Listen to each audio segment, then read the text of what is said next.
जय हिंद। स्वागत है आपका फिर से एक बार फिजिक्स एरिया के इस प्लेटफॉर्म पर।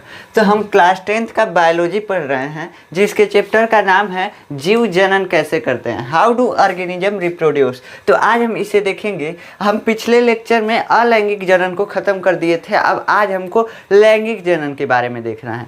लेकिन देखिए, लैंगिक जनन पढ़ने से पहले कुछ टर्म के बारे में पता होना चाहिए हम लोगों को, कुछ शब्दों के बारे में पता होना चाहिए कि ये आखिर होते क्या हैं, तभी हम लैंगिक जनन अच्छे से समझ पाएंगे, वरना समझ में नहीं आएगा। तो पहले चलिए इन शब्दों को समझ लेते हैं कि आखिर ये क्या होते हैं। तो ये शब्द क्या क्या है, देखिए, क्रोमोसोम गुणसूत्र ये क्या होता है, डीएनए क्या होता है, अर्धसूत्री विभाजन क्या होता है, युग्मक क्या होता है, लैंगिक जनन क्या होता है। लैंगिक जनन का मतलब परिभाषा देखेंगे और कुछ नहीं देखेंगे आज लैंगिक जनन के बारे में। इन शब्दों के बारे में ही बहुत लंबी वीडियो हो जाएगी, तो इसलिए अब नर युग्मक और मादा युग्मक क्या होते हैं, सम युग्मक तथा विषम युग्मक क्या होते हैं, एक लिंगी तथा द्विलिंगी जीव क्या होते हैं, निषेचन क्या होता है, लैंगिक जनन व अलैंगिक जनन में अंतर क्या होता है और विभिन्नताएं क्या होती हैं, इन सब के बारे में हम देखेंगे आज के लेक्चर में। और नेक्स्ट लेक्चर से हम पुष्पीय पादपों में लैंगिक जनन के बारे में देखेंगे। तो चलिए ये देखते हैं कि आखिर क्रोमोसोम क्या होते हैं, जिसको गुणसूत्र बोलते हैं हिंदी में। क्रोमोसोम इंग्लिश में बोलते हैं, गुणसूत्र हिंदी में बोलते हैं।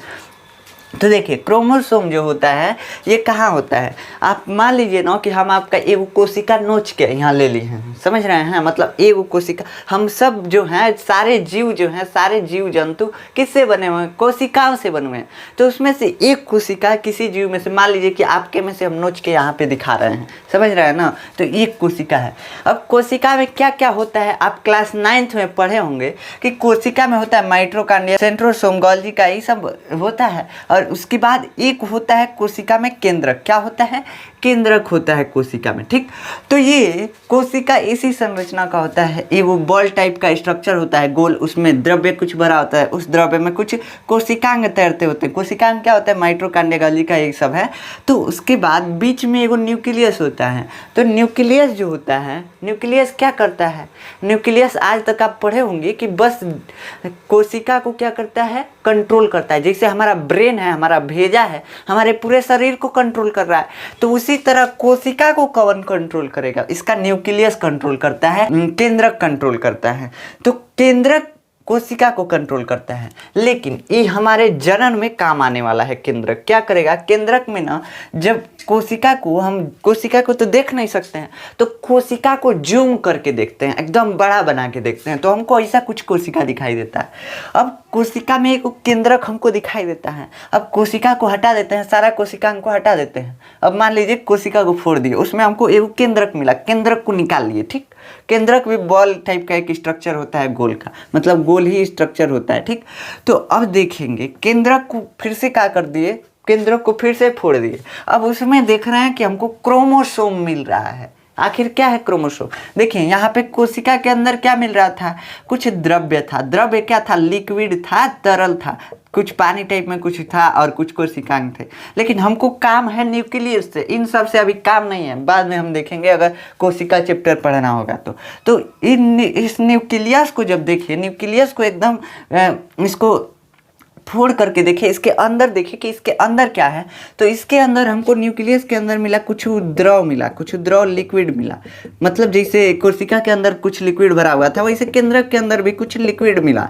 अब केंद्रक के अंदर लिक्विड के साथ साथ ना कुछ ऐसे इस टाइप में संरचना थे, छोटे छोटे ऐसे कुछ संरचना बने हुए थे, ऐसे, ठीक। तो ये जो संरचना थी, इसी को हम क्या बोल दिए, क्रोमोसोम।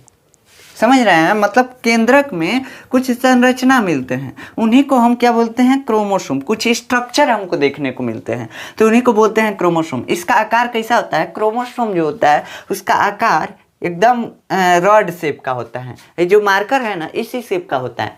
लेकिन हमको क्रोमोसोम रॉड शेप में देखने को नहीं मिले, केंद्रक के अंदर रॉड शेप में हमको क्रोमोसोम देखने को नहीं मिले। हम देख रहे हैं कि क्रोमोसोम जो है इसे चिपका हुआ है, देखिए कैसे बना है, एक्स टाइप का। तो दो गो क्रोमोसोम एक साथ देखने को मिल रहा है हमको। कैसा, ये दो गो क्रोमोसोम, देखिए एगो ही है, एगो ही है, मतलब दो गो क्रोमोसोम हमको देखने को मिल रहा है। तो क्या समझे कि कोशिका के अंदर जब उसके न्यूक्लियस में, केंद्रक में झांक के देखेंगे तो क्या मिलेगा? क्रोमोसोम मिलेगा। तो क्रोमोसोम जो होता है ये इसी को ही गुणसूत्र या क्रोमोसोम कहते हैं। ठीक, तो ये रॉड शेप का कुछ स्ट्रक्चर मिल रहा था, उसी को क्रोमोसोम या गुणसूत्र बोलते हैं। अब ये समझ में आ गया होगा कि क्रोमोसोम क्या होता है। ये जानते हैं मनुष्य की कोशिका में इसकी संख्या जो होती है 23 जोड़ा होता है। 23 जोड़ा नहीं समझ में आया? देखिए, अगर हम अपना एगो कोशिका नोच के निकाल लेंगे और उसमें केंद्रक में देखेंगे कौ क्रोमोसोम ऐसा ऐसा है रॉड शेप का, तो हमको ऐसा तो एक्स टाइप का जो स्ट्रक्चर होगा वो हमको 23 को देखने को मिलेगा। लेकिन देख रहे हैं इसमें 2 क्रोमोसोम है, एगो है एगो है, तो 2 है तो इसमें जोड़ा में पाया जा रहा है। तो जब इसको अलग अलग करेंगे तो 46 हो जाएगा। जैसे देखिए 23 को इस टाइप का स्ट्रक्चर मिल रहा है और हर इस स्ट्रक्चर में 2 ठे क्या है? गुणसूत्र हैं। तो जब इनका दोगुना कर देंगे तो 46 हो जाएगा।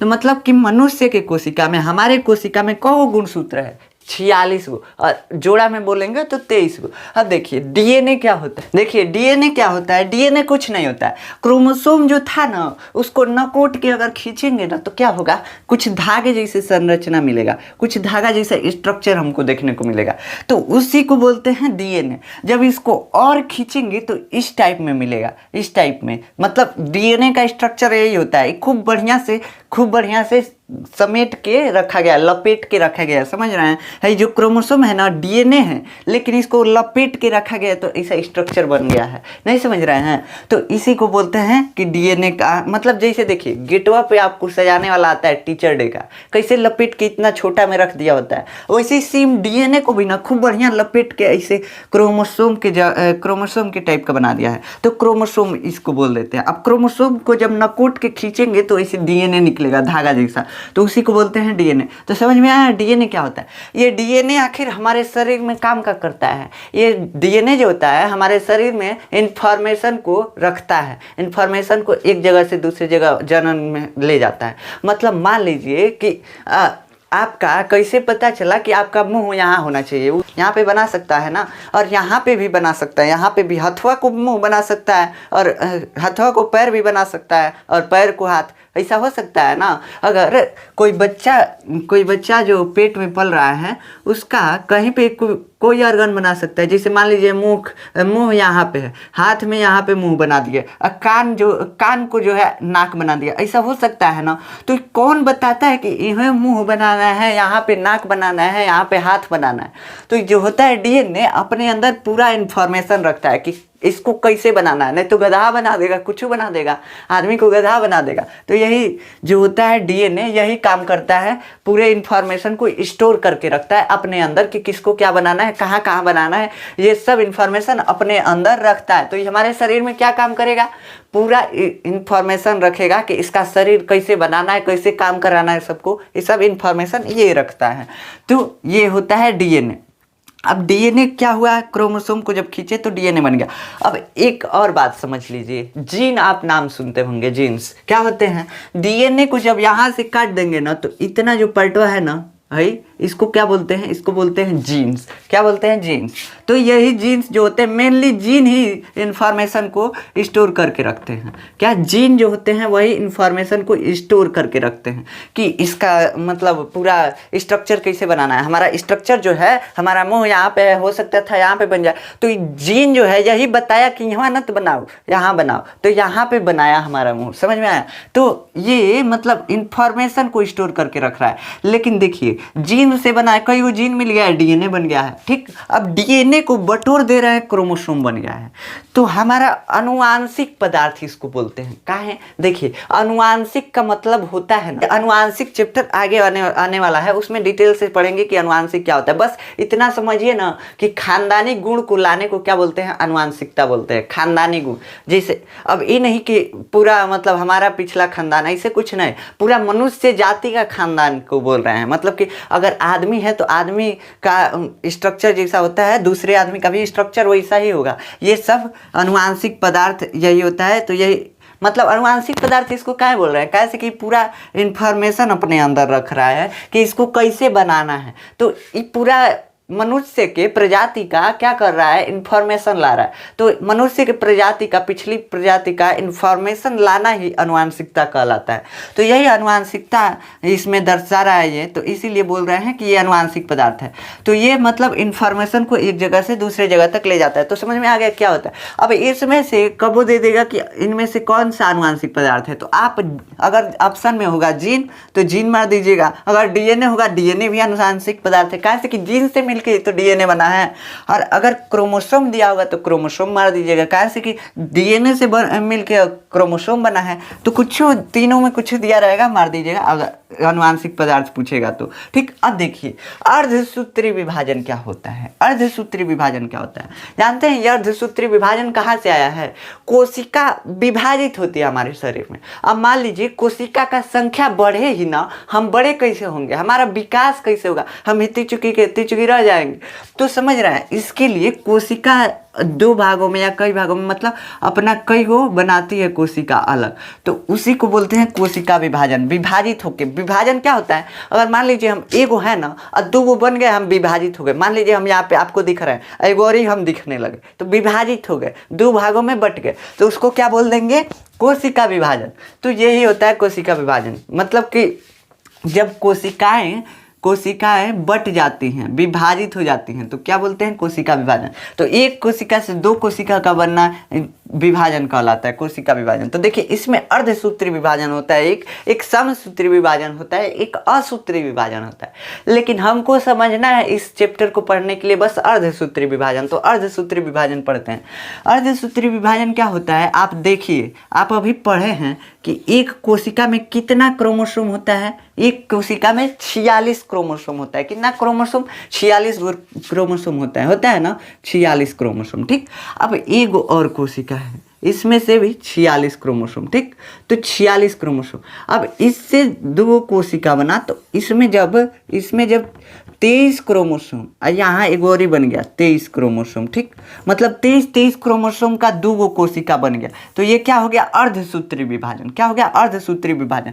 मतलब इसका सूत्र मतलब धागा समान संरचना। ये क्या था, डीएनए जो था वो धागा समान संरचना ही न था। तो मतलब जो धागे समान संरचना था उसका आधा हो गया, अर्ध हो गया, तो उसको क्या बोल दे रहा है, अर्धसूत्री विभाजन। मतलब क्रोमोसोम की संख्या जब आधी हो जाती है कोशिका विभाजन में, तो क्या बोलते हैं कि इसका अर्धसूत्री विभाजन हुआ है, अर्धसूत्री विभाजन हुआ है। समझ रहे हैं। अब ये देखिए, ये अर्धसूत्री विभाजन हो गया। अब समसूत्री विभाजन भी इसके साथ समझा देते हैं, आप समझ जाएंगे। जब कोशिका विभाजित होकर और दो कोशिका बनाती है या कोई भी कोशिका बनाएगी, तो उसमें 46 क्रोमोसोम का 46 क्रोमोसोम अगर रह जाएगा, मान लीजिए दो कोशिका बना रही है, अब पूरा केंद्रक का ही कापी उतार के और दो कापी बना दे, जिससे आप आधार कार्ड का 2 कॉपी कराते हैं आधार कार्ड का, तो क्या करता है, एगो आधार कार्ड पहले से था और एगो पेजवा पे उतार देता है। सेम वैसे ही समसूत्री विभाजन में होता है, केंद्रक को फोटो कॉपी कर दिया जाता है। मानो एगो केंद्रक पहले से था, एगो फोटो कॉपी करके और ही बना दिया जाता है। तो एगो केंद्रक इस कोशिका में रह गया, एगो केंद्रक और ही दूसरे कोशिका में चला गया, तो वो 46 क्रोमोसोम उसमें भी था और 46 क्रोमोसोम इन दोनों में भी रहेगा। मतलब एक कोशिका जो है दो कोशिका बनाया है, लेकिन जितना इसमें क्रोमोसोम था उतना ही इसमें रहेगा, कैसे कि फोटो कॉपी बना के दोनों में दे दिया, हो गया।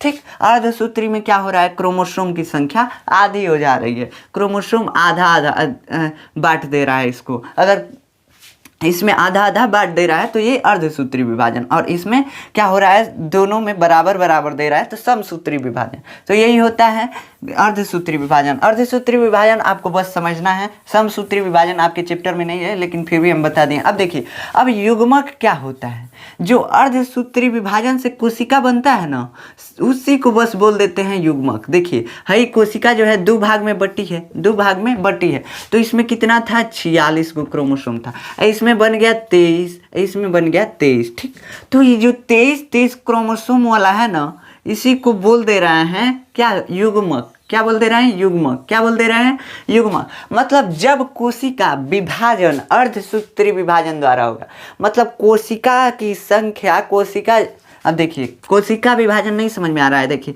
एक कोशिका से दो कोशिका का बनना सिंपल समझिए कोशिका विभाजन कहलाता है। समझ में आया? तो ये मतलब एगो कोशिका दो कोशिका में बट जा रही है। अब इसमें से 46 गो क्रोमोसोम था, इसमें 23 गो चला गया, इसमें 23 गो। तो जब ये क्या है अर्धसूत्री विभाजन, तभी तो 23 को गया है। कैसे कि आधा हो गया, 23 इधर 23 इधर, 23 दूना कितना होता है 46। तो इसको बोल देंगे क्या, इसको बोल देंगे युग्मक। क्या बोल दिए? युग्मक।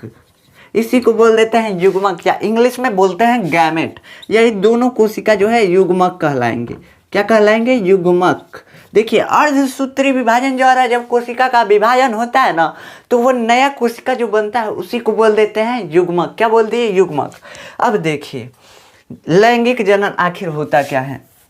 लैंगिक जनन क्या होता है? जब नर और मादा युग्मक मिलकर, जब युग्मक मिलकर और नए जीव का निर्माण करते हैं तो उसके क्या बोलते हैं? नर मादा। अभी मत समझिए, अब समझिए कि युग्मक मिलकर मतलब जो विभाजन के बाद कोशिकाएं बनी हैं, कौन से जिसमें कि अर्धसूत्री विभाजन हुआ था, उन कोशिकाओं के मिलने से नया जीव जब बनता है। जानते हैं कोशिकाएं, ये जो युग्मक है ना, जब फ्यूज होते हैं, जब मिलते हैं एक दूसरे से, तभी नया जीव बनता है।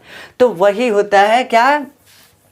लैंगिक जनन। जैसे अभी नहीं समझ में आया, देखिए क्या होता है मनुष्य में, क्या होता है जो होता है फीमेल और मेल समझते हैं ना, पुरुष और स्त्री। तो फीमेल जो है अपना गैमेट देती है। फीमेल क्या करती है? अपना गैमेट देती है। गैमेट मतलब युग्मक, अपना गैमेट। अब मेल अपना गैमेट देता है। तो ये जो होता है फीमेल के शरीर के अंदर होता है। जब मीटिंग करते हैं तो मीटिंग के बाद फीमेल के शरीर के अंदर जो होता है एक अर्धसूत्री विभाजन द्वारा कोशिका आया होता है, और एक मेल से अर्धसूत्री विभाजन द्वारा बटा कोशिका जाता है। तो इसी को तो अर्धसूत्री विभाजन द्वारा बनी कोशिका क्या बोलते हैं? युग्मक। अभी जाके युग्मक मिल गया किससे? स्त्री वाले से, यानी फीमेल वाले से, तो जाके मिल जाता है, बस बच्चे का निर्माण होने लगता है। तो यही होता है लैंगिक जनन। समझ में आया? लैंगिक जनन क्या होता है? जब युग्मकों के मिलन से, सुनिए, जब युग्मकों के मिलन से क्या होता है? नया जीव बनता है, तो उसको क्या बोलते हैं? लैंगिक जनन। अब देखिए नर युग्मक और मादा युग्मक क्या होता है? कुछ नहीं है। नर युग्मक, मादा युग्मक। जो स्त्री के शरीर से आएगा युग्मक उसको क्या बोलेंगे? मादा युग्मक। और जो नर के शरीर से आएगा उसको क्या बोलेंगे? उसको बोलेंगे नर युग्मक। मतलब जो पुरुष से आएगा उसको नर युग्मक, जो स्त्री से आएगा उसको क्या बोल देंगे? उसको बोल देंगे मादा युग्मक। Male gamete, female gamete, male gamete, female gamete. समझ में आया? है छोटका है, मान लीजिए, समझ रहे हैं, है छोटका है, छोटकी है, तो छोटकी के शरीर से जो गैमेट होगा उसको क्या बोल देंगे? Female gamete. और इसको बोल देंगे मेल गैमेट, मतलब कि ये पुरुष से आया है। तो समझ में आ गया कि फीमेल गैमेट और मेल गैमेट क्या होते हैं। अब देखिए अब सम युग्मक तथा विषम युग्मक क्या होते हैं। देखिए जो युग्मक होते हैं ना, वो कहीं कहीं अलग आकृति के पाए जाते हैं। जैसे मेल गैमेट का आकार कुछ ऐसा होता है, उसमें एक पूंछ ऐसे लगा होता है, और फीमेल गैमेट का आकार, मनुष्य का हम बता रहे हैं, फीमेल गैमेट का आकार ऐसे गोल टाइप में होता है। मतलब देखने में ऐसा दोनों दिखते हैं सब। तो देखिए ये जो है दोनों अलग अलग हैं, तो इसको बोलेंगे विषम युग्मक।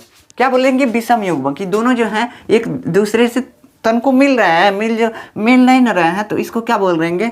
विषम युग्मक। विषम युग्मक देखने में सेम नहीं लग रहा है। अब जब दोनों गैमेट, मान लीजिए कि है फीमेल गैमेट है और ये जो है मेल गैमेट है, ये दोनों एक समान दिखेंगे हमको, तो हम क्या बोल देंगे? समयुग्मक। सिंपल है, जो एक जैसा दिखेगा उसको समयुग्मक, और जो अलग अलग दिखेगा उसको क्या बोल देंगे? विषम युग्मक। बस। अब देखिए एक लिंगी तथा द्विलिंगी जीव क्या होते हैं। एक लिंगी जीव किसको बोलते हैं? जो केवल एक गैमेट दे सकता है, एक मतलब एक युग्मक दे सकता है। जैसे देखिए मनुष्य में जो छुटका था वो क्या कर रहा था? छुटका जो था वो बस नर युग्मक दे रहा था, और मादा जो थी, मतलब छुटकी जो थी, वो क्या कर रही थी? बस मादा युग्मक दे रही थी। मतलब दोनों अलग अलग गैमेट दे रहे थे, और दोनों अलग अलग ना हैं कि दोनों एक शरीर है, एक शरीर नहीं ना है, दोनों अलग अलग हैं। तो ये मतलब ये जो है एक लिंगी है, कैसे कि ये एक इसके पास, मतलब एक इसके पास गैमेट है और इसके पास भी एक ही गैमेट है। लेकिन कई गो जीव होते हैं जो दोनों गैमेट अपने पास रखते हैं। जैसे फूल देखे होंगे, फूल देखे हैं गुलाब का, गुड़हल का, उसमें दोनों गैमेट रहता है। फूल में जो होता है उसमें दोनों भाग रहता है, नर और मादा भाग दोनों। तो नर और मादा भाग दोनों रहता है, तो नर से आता है गैमेट और फीमेल का गैमेट मिल जाता है। तो उसी एक ही फूल में नर और मादा भाग दोनों होता है, तो उसको क्या बोल देंगे? द्विलिंगी। देखिए दो इसके पास लिंग है तो द्विलिंगी, इसके पास एक लिंग है इसलिए एक लिंगी। समझ रहे हैं?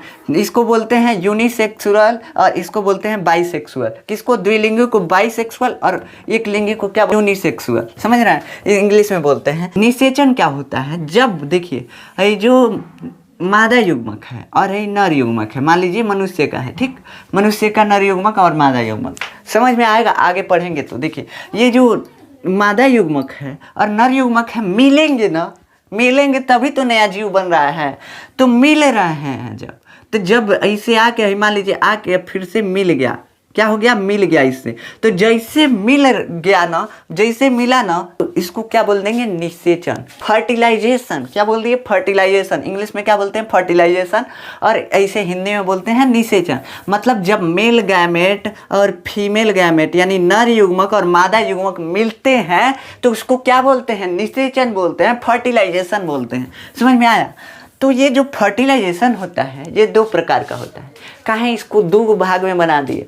जानते हैं कोई कोई जीव जो होता है फर्टिलाइजेशन अपने शरीर के बाहर करता है और कोई कोई जीव जो होता है अपने शरीर के अंदर फर्टिलाइजेशन करता है। देखिए जैसे मनुष्य जो होता है, मनुष्य में फीमेल के अंदर फर्टिलाइजेशन होता है। मेल का स्पर्म वेजाइना द्वारा जाता है तो उसमें अंदर फेलोपियन ट्यूब में, फेलोपियन ट्यूब समझेंगे आगे कि फेलोपियन ट्यूब क्या होता है, अभी कंफ्यूज जाएगा नहीं। देखिए अब जाएगा तो मेल गैमेट मान लीजिए कि मादा के शरीर के अंदर जाएगा और जा करके मिल जाता है। अब मिलता है ना तो ये शरीर के अंदर मिल रहा है तो इसको बोल देंगे आंतरिक निषेचन। देखिए मादा के शरीर के अंदर जाके मनुष्य वाला गैमेट मिल रहा है, देखते हैं मनुष्य के शरीर के अंदर जाके मिलेगा तो उसको क्या बोल देंगे? इंटरनल फर्टिलाइजेशन यानी आंतरिक निषेचन। और जब शरीर के बाहर मिलेगा, शरीर के बाहर गैमेट मिलेगा, मान लीजिए कि फ्रॉग जो होता है, मेढक, मेढक देखे ना जिसको देहात में बेंगुचा बोलते हैं, तो जो मेढक होता है वो अपना फर्टिलाइजेशन बाहर करता है। देखिए फीमेल जो हो गया इसे फीमेल रहेगी, ठीक, ये अपना अंडा बाहर दे देगी और जो मेल रहेगा मेल भी अपना स्पर्म मतलब बाहर दे देगा और दोनों मिल जाएंगे। बाहर मिल रहा है, बहरिया मिल रहा है तो क्या बोल दे रहे हैं? बाह्य निषेचन, यानी इसको बाह्य निषेचन बोल रहे हैं। समझ में आया?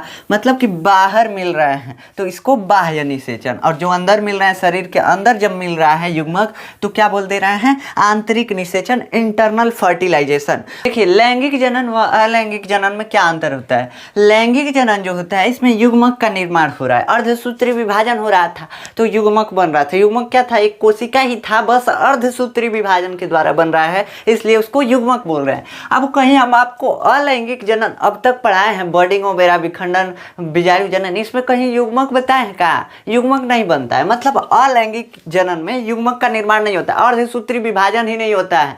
अलैंगिक जनन में अर्धसूत्री विभाजन ही नहीं होता है इसलिए युग्मक का निर्माण नहीं होता है। अब लैंगिक जनन जो होता है इसमें युग्मकों का संलयन होता है। संलयन क्या होता है समझिए? संलयन जो होता है ना, दो युग्मकों का मिलना जो होता है उसी को संलयन बोलते हैं और दो युग्मक का मिलना ही क्या कहलाता है? निषेचन। तो इसमें युग्मकों का संलयन भी नहीं है। इसमें लैंगिक जनन में युग्मक का संलयन होता है, युग्मक का संलयन होगा तभी तो नया जीव बनेगा लैंगिक जनन में। और जो अलैंगिक जनन है इसमें युग्मक ही नहीं बन रहा है तो संलयन कहाँ से होगा? अब देखिए संतति जनक से अनुवांशिक रूप से समान होती है, लैंगिक अलग होती है, सॉरी अलग होती है। लैंगिक जनन में संतति जो होती है अनुवांशिक रूप से अलग होती है जनक से। जनक किसको बोलते हैं? जिससे जन्म लिया है उसी को जनक बोलते हैं। जैसे आप एकदम अपने माता पिता के एकदम समान नहीं होंगे, कुछ कुछ गुण मिलेगा लेकिन कुछ अलग होंगे, तो वही अलग जो है वही कह रहा है कि आप जो है अपने माता पिता से अलग हैं। मतलब लैंगिक जनन के दौरान जो पुत्र बना है वो अलग होगा जनक से। जनक कौन है? माता पिता, तो वह मतलब थोड़ा अलग होगा। अब अलैंगिक जनन में बस फोटोकॉपी कर रहा था तो एकदम समान होगा, अनुवांशिक रूप से समान होगा, बस फोटोकॉपी कर रहा था। अलैंगिक जनन में क्या होता है? समसूत्री विभाजन होता है। अभी बताया ना समसूत्री विभाजन, जब इसमें केंद्रक का सीधा फोटोकॉपी करके दो कोशिका बना दिया बस हो गया। तो यही मतलब फोटोकॉपी जब बना रहे तो एकदम सेम होगा ना, उसमें कुछ अलग नहीं होगा। तो ये अलग नहीं होता है। जैसे कि अगर कर्तन द्वारा मान लीजिए कि इसका गन्ने का लगाते हैं, कर्तन द्वारा गन्ने का लगाया जाता है, मतलब काट काट के बो दिया जाता है। तो गन्ना जो होता है, जितना बड़ा गन्ना बोए थे, जितने बड़े गन्ने से काट कर गन्ना बोए थे उतना ही बड़ा होगा, इन्हें कि उससे छोटा हो जाएगा। जितना मीठा पहले था उतना ही मीठा अब भी होगा ना। तो वही मतलब एकदम समान होता है, लेकिन इसमें लैंगिक जनन में असमान हो जाता है। अब चलिए अब देखते हैं कि विभिन्नताएं क्या होती हैं, जिसको इंग्लिश में बोलते हैं वेरिएशन। वेरिएशन कुछ नहीं होता है, अभी बताएं अनुवांशिक रूप से असमान होते हैं, उसी को क्या बोलते हैं, वेरिएशन। तो देखिए जो लैंगिक जनन है उसमें क्या हो रहा है, अर्धसूत्री विभाजन। अर्धसूत्री विभाजन से क्या हो रहा है, गैमेट बन रहा है। अर्धसूत्री विभाजन मतलब एगो कोशिका दो भाग में बट रहा है, जिसमें क्रोमोसोम एगो में आधवा क्रोमोसोम चल जा रहा है, एगो में आधवा मिला के पूरा हो गया। तो समझ रहे हैं, तो ये मतलब अर्धसूत्री विभाजन द्वारा युग्मक बने। तो जब युग्मक बन रहे होते हैं, विभाजन हो रहा होता है, तो उसमें कुछ गलतियां हो जाती हैं। अब ये नहीं कि पूरा गलती हो गया, कुछ गलतियां हो जाती हैं। जैसे कि ये कोशिका है, इसमें अर्धसूत्री विभाजन हुआ, तो क्रोमोसोम में डीएनए है, और डीएनए जो है वो क्या करता है, अनुवांशिक गुणों को एक पीढ़ी से दूसरे पीढ़ी में स्थानांतरित करता है। अनुवांशिक गुण मतलब कि खानदानी जो गुण है उसको एक पीढ़ी से दूसरे पीढ़ी में पहुंचाएगा। तो देखिए इसमें कुछ डीएनए के पैटर्न में चेंजेज आ जाता है अर्धसूत्री विभाजन के दौरान, इसमें आधा इसमें आधा चला गया। लेकिन डीएनए के कुछ पैटर्न में ना हल्का सा, मान लीजिए कि 100% डीएनए जा रहा है ना, तो उसमें से 99% डीएनए तो सेम फोटोकॉपी ही होगा, लेकिन 1% डीएनए जो होगा थोड़ा सा चेंज हो जाएगा। इसी के वजह से सबका डीएनए अलग अलग होता है। तो सुने होंगे आप, क्राइम होता है तो डीएनए फिंगरप्रिंटिंग होती है।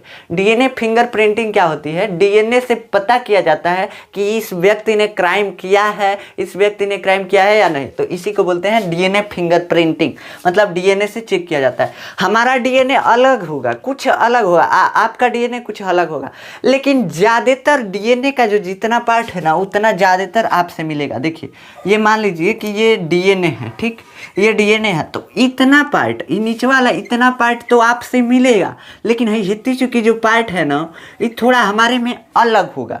मतलब कि हर व्यक्ति के डीएनए का ज़्यादातर पार्ट तो सेम होता है, लेकिन कुछ पार्ट, जैसे हमारा फिंगरप्रिंट जो है अलग है आपसे, सेम वैसे डीएनए भी कुछ आपसे अलग होगा।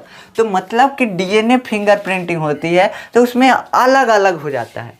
तो विभिन्नताएं क्या होती हैं, विभिन्नताएं क्या हो रही हैं, देखिए डीएनए आ रहा है, डीएनए इसमें बन रहा है, ठीक, यहाँ से डीएनए यहाँ पे आया, क्या हो रहा है, क्रोमोसोम का आधा आधा बंटवारा हो रहा है। और क्रोमोसोम क्या है, क्रोमोसोम ही डीएनए है। तो क्रोमोसोम डीएनए है तो इसमें कुछ 1% की त्रुटि हो जा रही है, 1% गड़बड़ी हो जा रहा है प्रिंटिंग करने में। तो प्रिंटिंग तो नहीं हो रहा है, विभाजन करने में। तो अब देखिए विभाजन तो हो गया, लेकिन अब इसमें गलती हो गया, तो जो गलतियां है 1% कुछ आपको अलग बना देगा, कुछ अलग बना देगा। जैसे आप अपने माता पिता से कहाँ अलग हैं, इसी के वजह से अलग हैं, कहे से कि इसमें 1% की त्रुटि हो जाती है। 99% तो सेम छाप देता है, लेकिन 1% उसमें गलती छाप देता है। मान लीजिए कि 100 गो वर्ड अगर आपको छापना है ना बुक में, तो आप 100 गो वर्ड पूरा सही से छाप दिए और एक वर्ड वह गलती कर दिए, तो वही जो होता है वही वेरिएशन लाता है। तो देखे होंगे कि हर आदमी एक दूसरे से अलग होता है, इसी डीएनए के वजह से होता है, ठीक, समझ में आ गया। तो यही होता है वेरिएशन। अब देखिए, अब अर्धसूत्री विभाजन हम आपको बताए हैं ना, इसमें क्या होता है, इसमें हम बताए हैं कि कोशिका के केंद्रक में कुछ क्रोमोसोम होते हैं, क्रोमोसोम आधा आधा बट जाते हैं, एगो कोशिका में आधा बट गया, ठीक, और दूसरे कोशिका में आधा बट गया, हो गया अर्धसूत्री विभाजन। यही ना बताया है, मतलब इसमें 46 है तो 23 हो जाएगा, 23। अब ये नहीं होता है कि हर कोशिका में 46 ही हो, कोनो में 50 होगा, कोनो में कुछ होगा, मतलब संख्या का आधा कर देगा, बस संख्या का आधा कर देगा। इसमें x है तो इसमें x/2 मैथ में पढ़ते हैं ना, तो वही मतलब संख्या का आधा हो जाएगा। अब देखिए, लेकिन बस यही नहीं होता है, अर्धसूत्री विभाजन में बस क्रोमोसोम की संख्या आधी आधी नहीं होती है, इसमें जो सारे कोशिकांग थे माइटोकॉन्ड्रिया गाल्गी का, इस सब जो हैं इसमें भी रहते हैं, इसमें भी रहते हैं, मतलब इन सब की कॉपी हो जाती है और दोनों कोशिका में हो जाते हैं, दोनों कोशिका में चले जाते हैं। कोशिका द्रव्य इसमें भी रहेगा, इसमें भी रहेगा। इन सबको अधिया अधिया कर देंगे तो कोशिका ही काम नहीं करेगा, तो इसीलिए इन सबको पूरा पूरा कॉपी बना के भेज देते हैं। तो समझ में आ गया कि ये सब क्या होते हैं, वेरिएशन वगैरह, ये सब समझ में आ गया। अब नेक्स्ट लेक्चर में हम पुष्पीय पादपों में लैंगिक जनन के बारे में देखेंगे कि आखिर पुष्प जो है, फूल जो है, लैंगिक जनन कैसे करते हैं, उसमें बीज कैसे बनता है, इन सब के बारे में देखेंगे। और उसके अगले लेक्चर में हम मानव में रिप्रोडक्शन के बारे में देखेंगे, मानव में लैंगिक जनन के बारे में देखेंगे। तो मिलते हैं नेक्स्ट लेक्चर में, तब तक के लिए जय हिंद।